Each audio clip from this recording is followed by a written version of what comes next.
Fabienne Keller. Bonjour. Merci de répondre à la question. Vous avez reçu le président de l'Assemblée nationale de la République démocratique du Congo, Aubin Minaku. Il préside également le parti du président Kabila, Joseph Kabila, pardon.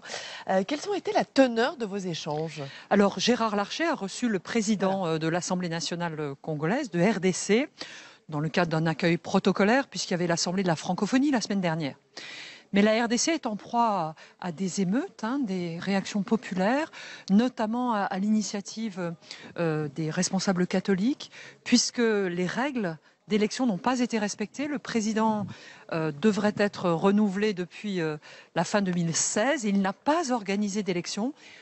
La Constitution dit qu'il n'a pas le droit de se représenter et donc cela génère une révolte populaire. Ça fait 17 ans que Joseph Kabila est au pouvoir. Il repousse sans arrêt, vous l'avez dit, les échéances électorales, 2 ans qu'on attend les élections présidentielles. Comment le contraindre justement? Que peut faire la France pour organiser ces élections? Voilà, ce qui est important, c'est ce que nous avons fait avec le président Larcher, avec mon collègue Christophe Frassa, c'est que nous lui avons demandé comment il s'organisait puisqu'il s'engage à les mettre en œuvre à la fin de l'année, en décembre 2018. Et donc nous avons demandé comment il s'organisait matériellement, puisque la RDC est un immense pays, 4 fois grand comme la France. Donc il y a des questions de route, il faut des transports aériens pour transmettre les résultats.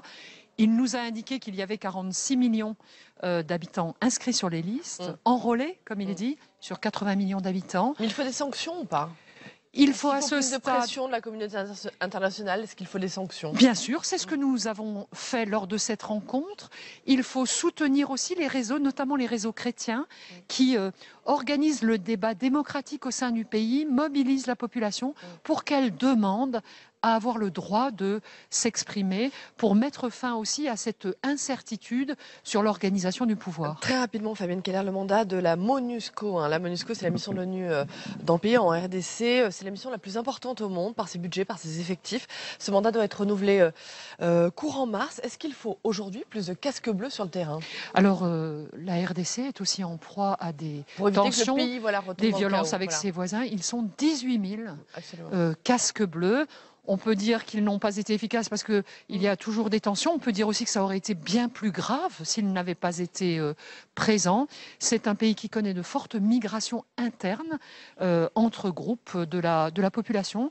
C'est une zone de grande fragilité dans le monde, mais on peut aussi rappeler que c'est le premier pays francophone par le nombre d'habitants. Donc c'était le Congo belge, mais c'est un pays ami. Nous devons donc encourager, faire pression pour que les droits de l'homme soient respectés. Très bien.